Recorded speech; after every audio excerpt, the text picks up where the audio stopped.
जय माताजी friends, welcome back to वाघीलास खाना खजाना। આજની રેસીપી છે સ્વાદિષ્ટ મીઠાઈની રેસીપી, જે બનાવવી ખૂબ જ આસાન છે। વધારે વસ્તુની જરૂરત પણ નથી પડતી। ઘરમાં રહેલા સામાનમાંથી જ બનીને રેડી થઈ જાય છે અને એ પણ એકદમ ટેસ્ટી, યુનિક, નવી જ મીઠાઈ। તો તમને જો મારી રેસીપી ગમે અને તમે હજુ સુધી ચેનલને સબસ્ક્રાઈબ ના કરી હોય તો પ્લીઝ ફ્રેન્ડ્સ ચેનલને જરૂરથી સબસ્ક્રાઈબ કરજો, લાઈક, કોમેન્ટ અને શેર જરૂરથી કરજો। તો મીઠાઈ બનાવવાની શરૂઆત કરી લઈએ। તો મીઠાઈ બનાવતા પહેલાં એક તૈયારી કરી લઈએ। એક મિક્સર જાર લઈ તેની અંદર 1 વાટકી ભરીને ખાંડ એડ કરી દેવાની છે। તેની સાથે 5 ઇલાયચી એડ કરી છે અને 5 થી 7 નંગ જેટલા કાજુ એડ કરવાના છે અને તેને એકદમ સારી રીતે પીસી લેવાનું છે।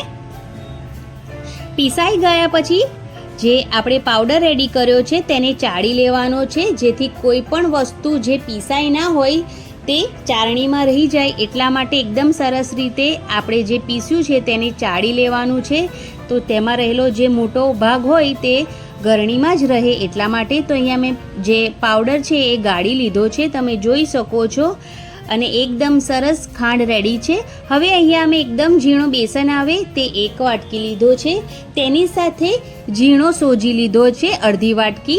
જો તમારી પાસે એકદમ ઝીણો સોજી ના હોય તો તેને મિક્સર જારમાં એડ કરી થોડો પીસીને જ લેવાનો, મોટો જે સોજી આવે તેને નથી લેવાનો।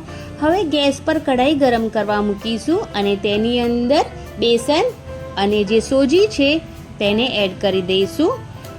આ વગર ઘી વગર શેકવાનો છે લોટને, લો ટુ મીડિયમ ગેસ પર 4 મિનિટ માટે। 4 મિનિટ માટે તમે શેકશો તો તેનો જે કલર છે હલકો ચેન્જ થઈ જશે અને જે તેની કચાશ છે એ પણ દૂર થઈ જશે। તો 4 મિનિટ જેટલો ટાઈમ થઈ ગયો છે। અહીંયા મેં 1 વાટકી ભરીને ઘી લીધું છે, તો તેમાંથી 4 થી 5 ચમચી જેટલું હું અહીંયા ઘી એડ કરીશ અને તેને મિક્સ કરી લઈશ। ગેસની ફ્લેમ લો ટુ મીડિયમ જ રાખવાની છે અને હવે તેને સતત ચલાવતા જવાનું છે। એક સામટું બધું ઘી નહીં એડ કરી દઈએ, જેમ જેમ જરૂર લાગશે તેમ તેમ ઘી એડ કરતા જઈશું અને જે આ બેસન અને સોજી છે તેને શેકતા જઈશું। તો 10 થી 12 મિનિટ માટે આપણે જે આ મિક્સર છે તેને શેકવાનું છે। 10 થી 12 મિનિટ જેટલો ટાઈમ તો લાગે જ છે અને આપણે મીડિયમ ટુ લો ગેસ પર જ તેને શેકવાનું છે। જેમ જેમ તેને શેકતા જઈશું તેમ તેમ તેનો કલર પણ ચેન્જ થતો જશે અને ખૂબ જ સરસ એવી સુગંધ પણ આવવા માંડશે।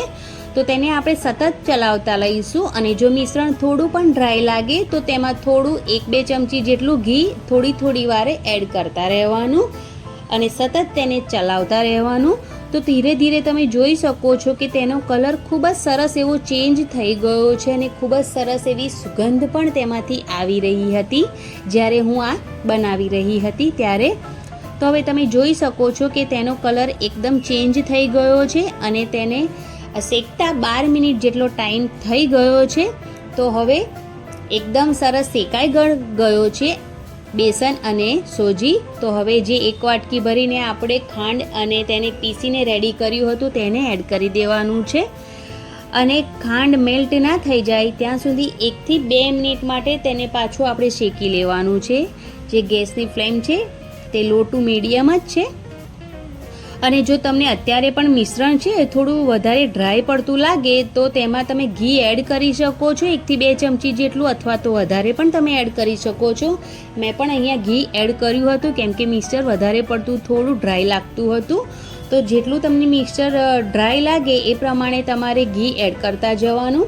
1 થી 2 મિનિટ માટે જ આપણે ખાંડ એડ કર્યા પછી તેને ચલાવતા રહીશું, જેથી ખાંડ છે એ એકદમ સારી રીતે મેલ્ટ ના થઈ જાય ત્યાં સુધી। ખાંડ એકદમ સરસ મેલ્ટ થઈ જશે એટલે આપણું જે મિક્સર છે તેને આપણે ગેસ પરથી નીચે ઉતારી દઈશું અને ગેસની જે ફ્લેમ છે તેને આપણે બંધ કરી દઈશું। તો આ જે રેસીપી આપણે આજે મીઠાઈની બનાવી છે તેને 10 થી 12 મિનિટ માટે કન્ટિન્યુઅસલી તમે ચલાવતા રહીને જો તેને શેકી લેશો ને તો તેનો ટેસ્ટ તો ખૂબ જ સરસ આવશે, પણ જે બેસન છે એ ગળામાં અટકશે પણ નહીં અને તેનો જે ટેસ્ટ છે એ પણ ખૂબ જ સરસ એવો આવશે। એટલા માટે continuously low to medium gas પર તેને 10 થી 12 મિનિટ માટે સતત ચલાવતા રહીને જરૂરથી શેકી લેજો, તો તમારી જે મીઠાઈ છે એ ખૂબ જ સરસ બનીને રેડી થાય છે। તો અહીંયા ખાંડ મેલ્ટ થઈ ગઈ છે, તો મેં અહીંયા થોડા ડ્રાય ફ્રૂટ્સ કટ કરીને એડ કર્યા છે. આ ઓપ્શનલ છે, તમને પસંદ હોય તો એડ કરવાના, ના પસંદ હોય તો તમે સ્કીપ પણ કરી શકો છો. હવે એકદમ સરસ આપણું જે આ મિક્સચર છે એ રેડી થઈ ગયું છે. તો તેને ગેસ બંધ કર્યા પછી પણ તેને થોડું ચલાવતા રહેવાનું, જેથી તળિયે તવો ગરમ છે એટલે ચોંટે નહીં એટલા માટે. હવે અહીંયા મેં એક પ્લેટને ઘીથી ગ્રીસ કરી લીધી છે અને તેની પર આપણે આ મિક્સચર કાઢી લેવાનું છે. તો તૈયારીમાં જ આ મિક્સરને આપણે જે કઢાઈમાંથી રિમૂવ કરી દેવાનું, નહીં તો તળિયે ચોંટશે અને થોડું બળી પણ જશે એટલા માટે. હવે ચમ્મચની મદદથી તેને ચારે તરફ એક સરસ રીતે આપણે તેને આ રીતે ફ્લેટ કરી લેવાનું છે.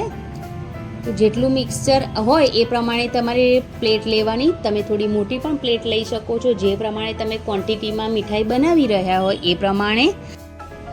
તો અહીંયા હું એક જ સરખું તેને ફેલાવી રહી છું ચમ્મચની મદદથી, અને પછી આ મિશ્રણ ઉપર આપણે થોડું ડ્રાય ફ્રૂટ્સ એડ કરી દેવાનું છે, જેથી આ મીઠાઈ જોવામાં પણ ખૂબ જ સરસ લાગે અને આપણે બહારથી જે મીઠાઈ લાવીએ છીએ તેવી જ મીઠાઈ આપણે ઘરે પણ બનાવી શકીએ.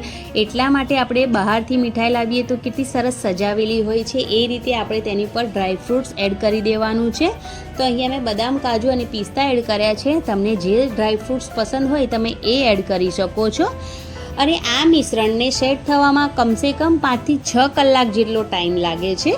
પણ જો તમારી પાસે એટલો બધો ટાઈમ ના હોય તો તમે ફ્રીજમાં અડધો કલાક માટે મૂકી દેશો તો પણ આ જે મિક્સર છે એ ખૂબ જ સરસ સેટ થઈ જાય છે. મેં પણ તેને મિક્સર છે તેને ફ્રીજમાં જ મૂક્યું હતું અડધો કલાક માટે. અડધા કલાકમાં આ મિક્સર ખૂબ જ સરસ એવું ડ્રાય થઈ ગયું હતું અને સેટ પણ થઈ ગયું હતું. પણ જો તમારી પાસે વધારે ટાઈમ હોય તો તમે બહાર 5 થી 6 કલાક માટે પણ મૂકીને સેટ કરી શકો છો. અહીંયા જે મિક્સર છે એ ખૂબ જ સરસ સેટ થઈ ગયું છે. તો તેને ચાકુની મદદથી જે પણ શેપમાં તમારે મીઠાઈ રેડી કરવી હોય તે શેપમાં તેને આપણે કટ કરી લેવાનું છે. જ્યારે તમે આ મીઠાઈ કટ કરો છો પછી જ્યારે તમે આ મીઠાઈ આપણે જે ટ્રે છે તેમાંથી રિમૂવ કરશો તો તેમાં થોડું પ્રેશર આપવું પડશે, અને જ્યારે તમે તેને રિમૂવ કરો તો થોડું હલકા હાથે રિમૂવ કરવાનું, જેથી આ મીઠાઈ છે એ તૂટી ન જાય તેનું ખાસ ધ્યાન રાખવાનું. આરામથી હળવા હાથે રિમૂવ કરશો તો ખૂબ જ સરસ રીતે મીઠાઈ રિમૂવ થઈ જશે. તો તમે જોઈ શકો છો કે મીઠાઈ બનીને રેડી થઈ ગઈ છે. ખૂબ જ ઇઝી રેસીપી છે ફ્રેન્ડ્સ, તો તમે જરૂરથી ટ્રાય કરજો. બહારની મીઠાઈ લાવવાનું પણ તમે ભૂલી જશો, એટલી ટેસ્ટી મીઠાઈ ઘરે જ બનીને રેડી થશે. તો તમને જો મારી આજની આ રેસીપી ફ્રેન્ડ્સ પસંદ આવી હોય તો પ્લીઝ ચેનલને જરૂરથી સબસ્ક્રાઈબ કરજો. ફ્રેન્ડ્સ અને ફેમિલી મેમ્બરમાં આ મીઠાઈનો વિડીયો જરૂરથી શેર કરજો. કોમેન્ટ બોક્સમાં તમારા અનુભવો જરૂરથી શેર કરજો, અને તમે મારો વિડીયો ક્યાંથી જોવો છો એ પણ કોમેન્ટ બોક્સમાં જરૂરથી જણાવજો. અને રેસીપી ટ્રાય જરૂરથી કરજો, ખૂબ જ ઇઝી રેસીપી છે. Thanks for watching. Bye bye, take care. જય માતાજી, જય શ્રી કૃષ્ણ.